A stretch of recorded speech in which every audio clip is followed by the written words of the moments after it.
Arjun utter fake ആണെന്നാണ് ജാൻമണി പറയുന്നത്. ഇങ്ങനെയാണെങ്കിൽ ദേവ് നിന്നെ ശിക്ഷിക്കുന്നൊക്കെയുള്ള രീതിയിലാണ് ജാൻമണി അർജുനോട് പറയുന്നത്. ഇവർക്ക് ഇത് തന്നെയാണ് പണി. കാര്യം എന്താണെന്ന് വെച്ചാൽ പ്രത്യേകിച്ച് ഒരു കാര്യം ഇപ്പം ഉണ്ടായിട്ടില്ല. നേരത്തെ ഒരു ക്യാപ്റ്റൻസി ടാസ്കിൽ വെച്ചിട്ട് ജാൻമണിയും നോറയും നിന്നപ്പോൾ നോറയെ സപ്പോർട്ട് ചെയ്തു അർജുൻ, ജാൻമണിനെ സപ്പോർട്ട് ചെയ്തില്ല. അപ്പോൾ ആ പ്രശ്നമാണ് ഇപ്പോഴും ജാൻമണിക്ക് നിൽക്കുന്നത്. ഋഷിയോട് സംസാരിക്കാനൊക്കെ ആയിട്ട് ജാൻമണിയും ഋഷിയും അൻസിബയൊക്കെ ഉള്ളപ്പോൾ അർജുൻ റൂമിൽ വരികയുണ്ടായി അവരുടെ. അപ്പോൾ ഋഷി പറയുന്നുണ്ടായിരുന്നു, അർജുൻ എന്നോട് അന്ന് ചെയ്തത് ഗെയിമിന്റെ ഒരു ഇതിലാണ് തോന്നിയോളൂ. ഗബ്രിയും ജാസ്മിനും അന്ന് എന്നെ ചെയ്തപ്പോൾ എനിക്ക് ഒരുപാട് ഫീൽ ചെയ്യും. അർജുൻ ചെയ്ത് അത് ഗെയിം ആയിട്ട് തന്നെ ഞാൻ കണ്ടിട്ടുള്ളൂ. എനിക്ക് അന്ന് വിഷമമെങ്കിലും എനിക്കത് ഭയങ്കരമായിട്ട് റിയാക്ട് ചെയ്യണം അങ്ങനെയൊന്നും തോന്നിയിട്ടില്ലായിരുന്നു എന്നുള്ള രീതിയിൽ ഋഷി അവിടെ സംസാരിക്കും. അപ്പോൾ ജാൻമണിക്ക് അതൊന്നും ഇഷ്ടാവുള്ള അല്ല, ഭയങ്കര കൂട്ടായിട്ട് നിൽക്കണവരോട് നീ ചെയ്യുന്നത് ശരിയാണോ എന്നൊക്കെയാണ് ജാൻമണി അർജുനോട് ചോദിക്കുന്നത്. നീ അപ്പോൾ എല്ലാവരും ഇവിടെ ഉള്ളത് ഗെയിം ആയിട്ടാണോ കാണുന്നത്? എത്ര ക്ലോസ് ആയിട്ടുള്ളവരോടും നീ ഗെയിം തന്നെയാണോ കളിക്കുന്നത്? നീ അപ്പോൾ പറയുകയാണെങ്കിൽ ഞാൻ എൻ്റെ ടീമിൽ ഒരാളാണെങ്കിൽ ഞാൻ ആ ടീമിൻ്റെ കൂടെയാണ് നിൽക്കുന്നത്, അല്ലാണ്ട് ഞാൻ ആരുടെയും കൂടെയല്ല നിൽക്കുന്നത് എന്നൊക്കെ അർജുൻ പറയുന്നുണ്ട്.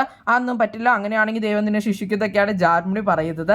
എൻ്റെ പൊന്നോ ഇവരെയും കൊണ്ട്. അത് കഴിഞ്ഞിട്ട് ഇവര് അർജുനോട് ദേഷ്യപ്പെട്ട് നീ അട്ടർ ഫേക്ക് ആണ്, നിന്റെ സ്വഭാവം ശരിയല്ല എന്നൊക്കെ പറഞ്ഞ് കുറെ കുറ്റമൊക്കെ പറയും. അപ്പോൾ അർജുൻ പറയും ഞാൻ എങ്ങനെയാണെന്ന് എനിക്കറിയാം, ജാൻമണി എന്നെ പഠിപ്പിക്കേണ്ട തിരിച്ചെന്നൊക്കെ പറഞ്ഞ് ഈ പ്രാവശ്യം അർജുൻ തിരിച്ചു പറയുന്നുണ്ട്. ഗെയിം കളിക്കാനാണ് വന്നിരിക്കുന്നത് എന്നുള്ള രീതിയിൽ തന്നെ അർജുനോട് സംസാരിക്കുന്നത്. ഞാൻ ടീമിന്റെ കൂടെയാണ് നിൽക്കുന്നത് എന്നൊക്കെ പറയുന്നുണ്ട്. അപ്പോൾ ഋഷി പറയുന്നുണ്ട് അല്ലെങ്കിൽ അവൻ ഒരു ടീമിലായിരുന്നപ്പോൾ എന്നെ സപ്പോർട്ട് ചെയ്തിട്ടുണ്ട് എന്നൊക്കെയുള്ള രീതിയിൽ.